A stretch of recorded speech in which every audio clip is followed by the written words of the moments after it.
Welcome to study for success channel. ಈ ಒಂದು ವಿಡಿಯೋದಲ್ಲಿ ಟಿ GPSTR ಹಾಗೂ HSTRಗೆ ಸಂಬಂಧಪಟ್ಟಂಥ ಒಂದು ಪ್ರಮುಖವಾದಂಥ ಶೈಕ್ಷಣಿಕ ಮನೋವಿಜ್ಞಾನದ ಒಂದು ಪ್ರಮುಖ ಪರಿಕಲ್ಪನೆಯಾದಂಥ ನೈತಿಕ ವಿಕಾಸ, ಮೋರಲ್ ಡೆವಲಪ್ಮೆಂಟ್, ಅಂದರೆ ಪಿಯಾಜೆಯವರ ನೈತಿಕ ವಿಕಾಸದ ಹಂತಗಳ ಬಗ್ಗೆ ತಿಳ್ಕೊಳ್ಳೋಣ. ಫಸ್ಟ್ ಒನ್, ನೈತಿಕ ಸದಾಚಾರದ ಹಂತ ಅಥವಾ ಪರಾಧಿಪತ್ಯ ಹಂತನೂ ಅಂತೂ ಕೂಡ ಕರೀತಾರೆ. ಸುಮಾರು 5 ರಿಂದ 10 ವರ್ಷ ಈ ನೈತಿಕ ಸದಾಚಾರದ ಹಂತವು 5 ರಿಂದ 10 ವರ್ಷಗಳವರೆಗೆ ಇರುತ್ತದೆ.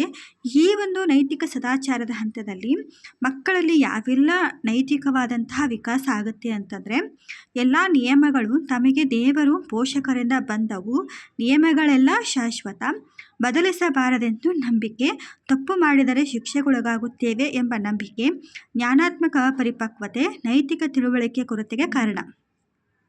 ಈ ಒಂದು ನೈತಿಕ ಸದಾಚಾರದ ಹಂತದಲ್ಲಿ ಮಕ್ಕಳು ತಮ್ಮಲ್ಲಿ ಯಾವ ಒಂದು ಬದಲಾವಣೆಗಳನ್ನು ಕಾಣ್ತಾರೆ ಅಂತಂದರೆ, ತಂದೆ ತಾಯಿಗಳು ಏನು ಹೇಳ್ತಾರೋ ಅದೇ ವೇದವಾಕ್ಯ, ಅವರೆಲ್ಲ ಹೇಳಿದ್ದೆಲ್ಲವೂ ಒಳ್ಳೆಯದು, ನಾವೇನಾದರೂ ಅವರ ಒಂದು ನಿಯಮವನ್ನು ನಾವೇನಾದರೂ ಬದಲಿ ಮಾಡಿದ್ವಿ ಅಂತಂದರೆ ನಾವು ಶಿಕ್ಷೆಗೆ ಒಳಗಾಗ್ತೀವಿ ಅಂತ ಒಂದು ಭಯದ ಒಂದು ನೈತಿಕ ವಾತಾವರಣ ಈ ಒಂದು ಹಂತದಲ್ಲಿ ಇರ್ತದೆ ಅಂತ ಹೇಳ್ಬೋದು. ಎರಡನೇದು ಸ್ವಯಮಾಧಿಪತ್ಯ ನೈತಿಕ ಹಂತ. ಇದು ಸುಮಾರು 10 ವರ್ಷಗಳ ನಂತರ ನಡೆಯುತ್ತದೆ.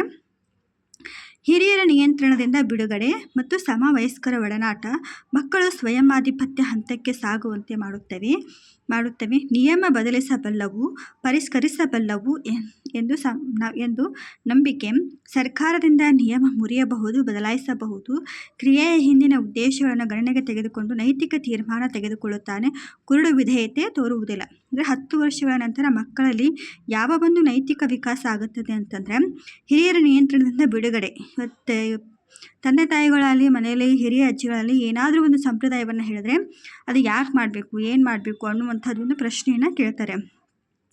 ಜಾಸ್ತಿ ತಮ್ಮ ಒಂದು ಸಮವಯಸ್ಕರ ಜೊತೆ ಆಟ ಆಡಲಿಕ್ಕೆ ಇಷ್ಟಪಡ್ತಾರೆ.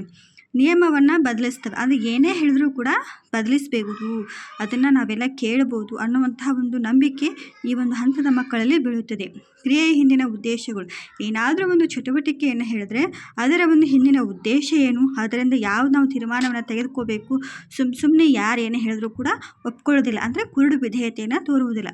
ಈ ಒಂದು ನೈತಿಕ ವಿಕಾಸವು ಪಿಯಾಜೆಯವರ ಪ್ರಕಾರ ಕಂಡುಬರುತ್ತದೆ. ಪಿಯಾಜೆಯವರು ಈ ಒಂದು ನೈತಿಕ ವಿಕಾಸವನ್ನು ಹೇಳಿರುತ್ತಾರೆ. ಅಂದರೆ ನೈತಿಕ ಸದಾಚಾರದ ಹಂತ 5 ರಿಂದ 10 ವರ್ಷಗಳು, ಸ್ವಯಮಾಧಿಪತ್ಯ ನೈತಿಕ ಹಂತ ಸುಮಾರು 10 ವರ್ಷಗಳ ನಂತರ. ನೈತಿಕ ಸದಾಚಾರದ ಹಂತದಲ್ಲಿ ಮಕ್ಕಳು ಕುರುಡು ವಿಧೇಯತೆಯನ್ನು ತೋರುತ್ತಾರೆ, ಸ್ವಯಮಾಧಿಪತ್ಯ ನೈತಿಕ ಹಂತದಲ್ಲಿ ಕುರುಡು ವಿಧೇಯತೆಯನ್ನು ತೋರುವುದಿಲ್ಲ ಅಂತ ಕೂಡ ಹೇಳ್ಬೋದು. ಇನ್ನು ಎರಡನೇದಾಗಿ ಬರುವುದಂತಂದರೆ ಕೊಹಲ್ಬರ್ಗ್ರವರ ನೈತಿಕ ವಿಕಾಸ. ಕೊಹಲ್ಬರ್ಗ್ರವರು ಅಮೆರಿಕಾದವರಿಗೆ ಸೇರಿದವರಾಗಿದ್ದು 3 ಘಟ್ಟಗಳ ಮೂಲಕ 6 ಹಂತಗಳಲ್ಲಿ ಹೊಂದಿರುವ ನೈತಿಕ ವಿಕಾಸದ ಬಗ್ಗೆ ವಿವರಿಸಿದ್ದಾರೆ. ಘಟ್ಟ 1, ಘಟ್ಟ 2, ಘಟ್ಟ 3. ಘಟ್ಟ 1ರಲ್ಲಿ 2 ಹಂತಗಳು, ಘಟ್ಟ 2ರಲ್ಲಿ 2 ಹಂತಗಳು, ಘಟ್ಟ 4ರಲ್ಲಿ 2 ಹಂತಗಳು. ಘಟ್ಟ 1ರಲ್ಲಿ ಪೂರ್ವ ಸಂಪ್ರದಾಯ ಹಂತ, ಅಂದರೆ ಪ್ರೀ ಕಾನ್ವೆನ್ಷನಲ್. ಅದರ ಮೊದಲನೇ ಹಂತ ವಿಧೇಯತೆ ಮತ್ತು ಶಿಕ್ಷೆ ಕೇಂದ್ರಿತ. ಈ ಪೇರೆಂಟ್ಸ್ ಹೇಳಿದ್ದನ್ನು ಕೇಳಬೇಕು, ಅವ್ರೇನಾದರೂ ಕೇಳದೇ ಇದ್ದರೆ ಶಿಕ್ಷೆಗೆ ಒಳಗಾಗ್ತೀವಿ ಅನ್ನುವಂಥ ಒಂದು ಮನೋಭಾವ. ಎರಡನೇ ಹಂತ ಸ್ವ ಆಸಕ್ತಿ ಪ್ರಧಾನ, ತಮ್ಮ ಒಂದು ಆಸಕ್ತಿಯನ್ನು ಪ್ರಧಾನವಾಗಿ ಇಟ್ಕೊಳ್ತಾರೆ. ಘಟ್ಟ 2ರಲ್ಲಿ ಸಾಂಪ್ರದಾಯಿಕ ಹಂತ. ಅದರಲ್ಲಿ 3ನೇ ಹಂತದಲ್ಲಿ ಅಂತರ್ವ್ಯಕ್ತಿ ಗೌರವ ಮತ್ತು ಮನ್ನಣೆ. ಅಂತರ್ವ್ಯಕ್ತಿ ಗೌರವ ಅಂದರೆ ತನಗೆ ತಾನೇ ಗೌರವ ಕೊಟ್ಕೊಳ್ಳೋದು, ತನ್ನ ಬಗ್ಗೆ ತನಗೆ ಹೆಮ್ಮೆ ಇರುವಂಥದ್ದು.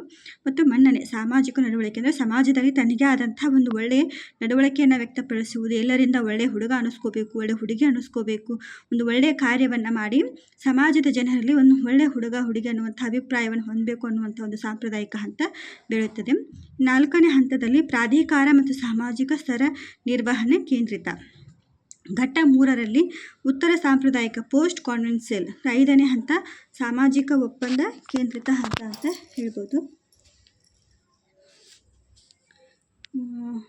ಸರಿ, ಈ ಒಂದು ನೈತಿಕ ವಿಕಾಸದ ಹಂತಗಳು ಒಂದು TET GPSTR HSTR ಶೈಕ್ಷಣಿಕ ಮನೋವಿಜ್ಞಾನಕ್ಕೆ ಸಹಾಯಕವಾಗ್ತದೆ ಅಂತ ಭಾವಿಸ್ತೀನಿ.